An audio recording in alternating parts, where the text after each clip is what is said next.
আকাশবাণী আগরতলা। স্থানীয় সংবাদ পড়ছে চন্দন লেখাপাল। এখনকার বিশেষ বিশেষ খবর হল, মনোনয়নপত্র প্রত্যাহার পর্ব শেষে আজ পশ্চিম ত্রিপুরা লোকসভা আসনে বৈধ 9 জন প্রার্থী প্রতিদ্বন্দ্বিতায় রয়ে গেছেন। যুব বিষয়ক ক্রীড়া দপ্তর ও রাজ্য এনএসএস সেলের যৌথ উদ্যোগে এবং রাজ্য নির্বাচন দপ্তরের সহায়তায় আজ আগরতলা রবীন্দ্র শতবার্ষিকী ভবনে যুব ভোটারদের নিয়ে সচেতনতামূলক কর্মশালা অনুষ্ঠিত। রাষ্ট্রপতি দ্রৌপদী মুর্মু আজ রাষ্ট্রপতি ভবনে আয়োজিত অনুষ্ঠানে প্রাক্তন প্রধানমন্ত্রী পিভি নরসিমহা রাও এবং চৌধুরী চরণ সিং, কৃষি বিজ্ঞানী এম এস স্বামীনাথন এবং বিহারের 2 বারের প্রাক্তন মুখ্যমন্ত্রী কর্পূরী ঠাকুরকে মরণোত্তর ভারতরত্ন সম্মান প্রদান করেছেন। টিসিএ পরিচালিত রাজ্যভিত্তিক অনূর্ধ্ব 13 বছরের ক্রিকেট প্রতিযোগিতার ফাইনালে সদর এ ও বি পরস্পরের মুখোমুখি হবে। এবারে আসছে বিস্তারিত সংবাদে।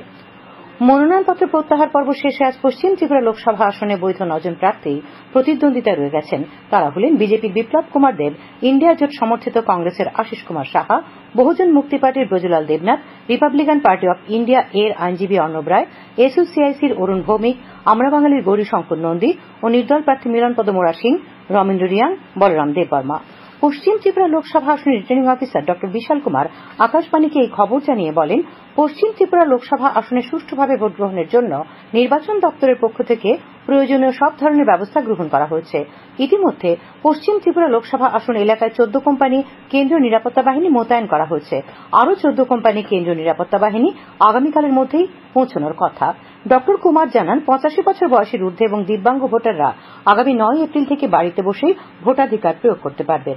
এদিকে রামনগর বিধানসভা কেন্দ্রের উপনির্বাচনেরও আজ মনোনয়নপত্র প্রত্যাহারের প্রক্রিয়া শেষে 2 জন প্রার্থী প্রতিদ্বন্দ্বিতায় রয়ে গেছেন। তারা হলেন বিজেপির দীপক মজুমদার এবং ইন্ডিয়া জোট সমর্থিত সিপিআইএম প্রার্থী রতন দাস। যুব বিষয়ক ও ক্রীড়া দপ্তর এবং রাজ্য এনএসএস সেলের যৌথ উদ্যোগে ও রাজ্য নির্বাচন দপ্তরের সহায়তায় আজ আগরতলা রবীন্দ্র শতবার্ষিকী ভবনে যুব ভোটারদের নিয়ে সচেতনতামূলক কর্মশালা অনুষ্ঠিত হয়। নির্বাচন দপ্তরের অতিরিক্ত মুখ্য নির্বাচনী আধিকারিক উষাজেন মগ জানান, নির্বাচন কমিশনের নির্দেশিকা অনুযায়ী যুব ভোটারদের, বিশেষ করে নতুন ভোটারদের ভোটদানে উৎসাহিত করার জন্য এই কর্মশালার আয়োজন করা হয়েছে। এর ফলে নতুন ও যুব ভোটাররা নিজেদের ভোটদান সম্পর্কে সচেতন হতে পারবেন। রাজ্যের 8টি জেলাতে যুব ভোটারদের ভোটদানে উৎসাহিত করতে এই ধরনের কর্মসূচি গ্রহণ করা হয়েছে। কর্মশালায় বিভিন্ন স্কুল কলেজ থেকে আসা ছাত্রছাত্রীদের শপথ বাক্য পাঠ করানো হয়। আসন্ন লোকসভা সাধারণ নির্বাচনকে সামনে রেখে সীমান্ত নিরাপত্তা বিষয়ে এক বৈঠক আজ বিকেলে কৈলাসহর সার্কিট হাউসের কনফারেন্স হলে অনুষ্ঠিত হয়।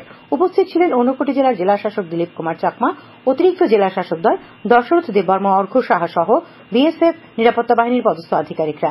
সীমান্তে নিরাপত্তা ব্যবস্থা আরও জোরদার করা সহ সর্বত্র শান্তি ও সুস্থিতি বজায় রাখার বিষয়ে বৈঠকে আলোচনা ও মত বিনিময় করা হয়। আগরতলার মুক্তধারা অডিটোরিয়ামে বুদ্ধিজীবীদের নিয়ে আজ মন্থন নামক এক মত বিনিময় সভা হয়। উপস্থিত ছিলেন মুখ্যমন্ত্রী অধ্যাপক ড মানিক সাহা, লোকসভা নির্বাচনে পশ্চিম ত্রিপুরা আসনের বিজেপি প্রার্থী বিপ্লব কুমার দেব, বিজেপি রাজ্য সভাপতি রাজীব ভট্টাচার্য সহ সমাজের বিভিন্ন পেশায় যুক্ত ব্যক্তিরা। সম্মেলনে বিভিন্ন গুরুত্বপূর্ণ বিষয়ে আলোচনা হয় বলে জানা গেছে।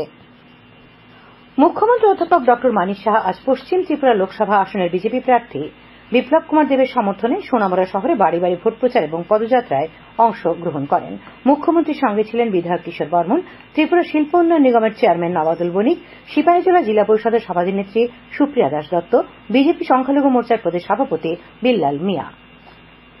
আসন্ন লোকসভা নির্বাচনে পশ্চিম ত্রিপুরা আসনে কংগ্রেস তথা ইন্ডিয়া জোটের প্রার্থী আশিস কুমার সাহা এবং রামনগর বিধানসভা কেন্দ্রের উপনির্বাচনে সিপিআই মনোনীত প্রার্থী রতন দাস আজ রাজধানীর জয়পুর এলাকায় বাড়ি বাড়ি প্রচার ও পদযাত্রায় অংশ নেন।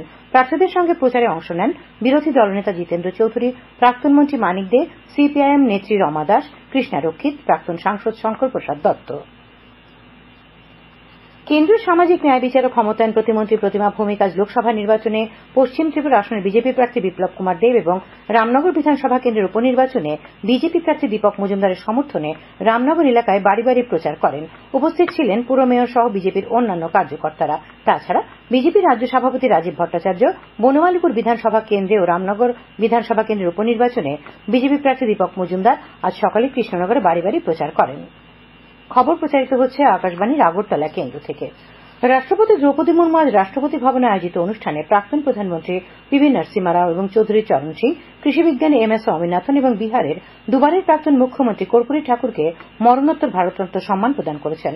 রাষ্ট্রপতি আগামীকাল নতুন দিল্লিতে প্রাক্তন উপপ্রধানমন্ত্রী এবং প্রবীণ বিজেপি নেতা এল কে আদবানিকে দেশের সর্বোচ্চ অসামরিক পুরস্কার ভারতরত্ন প্রদান করবেন। আজ অনুষ্ঠানে পুরস্কার প্রাপকদের স্বজনরা পুরস্কার গ্রহণ করেন। উপরাষ্ট্রপতি জগদীপ ধনকর, প্রধানমন্ত্রী নরেন্দ্র মোদী, কেন্দ্রীয় স্বরাষ্ট্রমন্ত্রী অমিত শাহ, কংগ্রেস সভাপতি মল্লিকার্জুন খার্গে, বিদেশমন্ত্রী ড এস জয়শঙ্কর, বিহারের মুখ্যমন্ত্রী নীতিশ কুমার এবং অন্যান্য বিশিষ্ট ব্যক্তিরা অনুষ্ঠানে উপস্থিত ছিলেন। উল্লেখ্য, ভারতরত্ন দেশের সর্বোচ্চ অসামরিক পুরস্কার। ব্যতিক্রমী সেবা এবং মানুষের উন্নয়নে যে কোনো ক্ষেত্রে সর্বোচ্চ কর্মপ্রচেষ্টার জন্য এই পুরস্কার দেওয়া হয়। প্রধানমন্ত্রী নরেন্দ্র মোদী আজ সামাজিক মাধ্যমে মরণোত্তর ভারতরত্ন সম্মানে ভূষিত প্রাক্তন প্রধানমন্ত্রী পিভি নরসিমহা রাও, প্রাক্তন প্রধানমন্ত্রী চৌধুরী চরণ সিং, বিহারের প্রাক্তন মুখ্যমন্ত্রী কর্পূরী ঠাকুর এবং বিখ্যাত বিজ্ঞানী ড এম এস স্বামীনাথনের অবদানের প্রশংসা করেছেন। প্রধানমন্ত্রী বলেন, পিভি নরসিমহা রাও দেশের অগ্রগতি ও আধুনিকায়নের জন্য ব্যাপকভাবে কাজ করেছেন এবং তিনি একজন সম্মানিত পণ্ডিত ও চিন্তাবিদ হিসেবেও পরিচিত। প্রধানমন্ত্রী দেশের উন্নয়নে, বিশেষ করে কৃষি এবং গ্রামীণ উন্নয়নে চৌধুরী চরণ সিং এর অবদানের কথা স্মরণ করেন। প্রধানমন্ত্রী বলেন, কর্পূরী ঠাকুরকে ভারতরত্ন দেওয়া হল একজন অপ্রতিরোধ্য ব্যক্তির প্রতি উপযুক্ত শ্রদ্ধা, যিনি সামাজিক ন্যায়, বিচার এবং সাম্যের জন্য তাঁর জীবন উৎসর্গ করেছিলেন। প্রধানমন্ত্রী আরো বলেন, ড এম এস স্বামীনাথন কৃষি জগতে একজন সম্মানিত ব্যক্তিত্ব। প্রজনন শাস্ত্র এবং কৃষি বিজ্ঞানের ক্ষেত্রে তার অগ্রণী কাজ ও গবেষণার জন্য ব্যাপকভাবে প্রশংসিত। তিনি বলেন, ড এম এস স্বামীনাথনের প্রচেষ্টা ভারতকে খাদ্য উৎপাদনের স্বয়ংপূর্ণতার দিকে নিয়ে গেছে। কেন্দ্রীয় মন্ত্রী এবং লোকসভা নির্বাচনে নাগপুর কেন্দ্রের বিজেপি প্রার্থী নীতিন গডকরি আজ মধ্য নাগপুরে একটি রোড শো করেন। শ্রী গডকরি নাগপুরের দুবারের বিজেপি সাংসদ, এবার কংগ্রেস প্রার্থী। বর্তমানে পশ্চিম নাগপুরের বিধায়ক এবং নাগপুর জেলা কংগ্রেস সভাপতি বিকাশ ঠাকুর তাঁর প্রধান প্রতিদ্বন্দ্বী। লোকসভা নির্বাচনে বিরোধী দল ভারত ব্লক আগামীকাল নতুন দিল্লির রামলীলা ময়দানে গণতন্ত্র বাঁচাও সমাবেশের আয়োজন করেছে। Congress, NCP, Shivsena, UBT, Samajwadi party, Aam Aadmi party, RJD, DMK, National Conference, Jharkhand Mukti Morcha, বাম এবং অন্যান্য দলের বিশিষ্ট নেতারা সমাবেশে অংশ নেবেন। সমাবেশ সম্পর্কে কংগ্রেস নেতা জয়রাম রমেশ বলেন, দেশে ক্রমবর্ধমান মুদ্রাস্ফীতি, বেকারত্ব, অর্থনৈতিক বৈষম্য এবং সামাজিক মেরুকরণ এইসব অভিযোগ সমাবেশের মুখ্য বিষয় হবে। লোকসভা নির্বাচনকে সামনে রেখে আজ সাব্রুমে সর্বদলীয় বৈঠক অনুষ্ঠিত হয়। সাব্রুম মহকুমা শাসকের অফিসে আয়োজিত এই বৈঠকে পৌরোহিত্য করেন দক্ষিণ জেলার অতিরিক্ত জেলা শাসক হেমন্ত দেববর্মা। উপস্থিত ছিলেন সাব্রুমের মহকুমা শাসক শিবজ্যোতি দত্ত, মহকুমা পুলিশ আধিকারিক নিত্যানন্দ সরকার। তাছাড়া সভায় বিজেপি, কংগ্রেস, সিপিআইএম ও তিপ্রামথ দলের প্রতিনিধিরা উপস্থিত ছিলেন। সাব্রুম মহকুমায় লোকসভা নির্বাচন প্রক্রিয়া সুষ্ঠুভাবে সম্পন্ন করার বিষয় নিয়ে এই বৈঠকে আলোচনা হয়। পশ্চিম ত্রিপুরা লোকসভা কেন্দ্রের বিজেপি প্রার্থী বিপ্লব কুমার দেবের সমর্থনে আজ দক্ষিণ জেলার মনপাথর বাজারে মিছিল ও সভা হয়। সভায় সমবায় মন্ত্রী শুক্লাচরণ নোয়াতিয়া, বিধায়ক প্রমোদ রিয়াং প্রমুখ উপস্থিত ছিলেন। পূর্ব ত্রিপুরা লোকসভা আসনের ইন্ডিয়া জোট সমর্থিত সিপিআইএম প্রার্থী রাজেন্দ্র রিয়াং এর সমর্থনে আজ সাব্রুমের কলাছড়া ও শাকবাড়ি এলাকায় নির্বাচনী প্রচারে নেতৃত্ব দেন প্রাক্তন বিধায়ক প্রভাত চৌধুরী। খোয়াই জেলার জেলাশাসক চাঁদনী চন্দ্রনাথ জেলাশাসক কার্যালয়ে শিশু রক্ষণাবেক্ষণ কেন্দ্রের উদ্বোধন করেন। শ্রীমতী চন্দ্রন জানান, নির্বাচনের কাজে যে সকল মহিলা কর্মচারী তাদের দুগ্ধপোষ্য সন্তানকে বাড়িতে রেখে অফিসের কাজ করেন, মূলত তাদের জন্যই এই পরিষেবা আজ থেকে চালু হল। এখন ওই মায়েরা সন্তানদের শিশুগৃহে রেখে যত্ন নিতে পারবেন। উদ্বোধনী অনুষ্ঠানে জেলাশাসক ছাড়াও ছিলেন অতিরিক্ত জেলাশাসক কেশব কর, সমাজ কল্যাণ ও সমাজ শিক্ষা দপ্তরের আধিকারিক সহ অন্যান্যরা। খেলার খবর।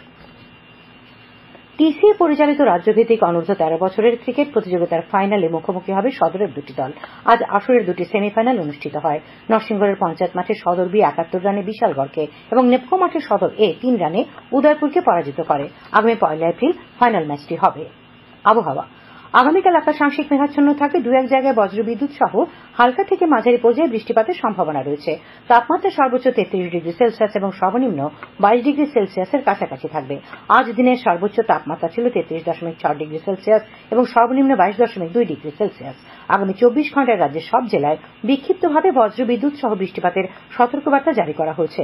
ঊনকোটি, উত্তর এবং ধলাই জেলায় ভারী বর্ষণের সতর্কবার্তা জারি করেছে আবহাওয়া দপ্তর। শেষ করার আগে খবরের বিশেষ বিশেষ অংশগুলি আর একবার।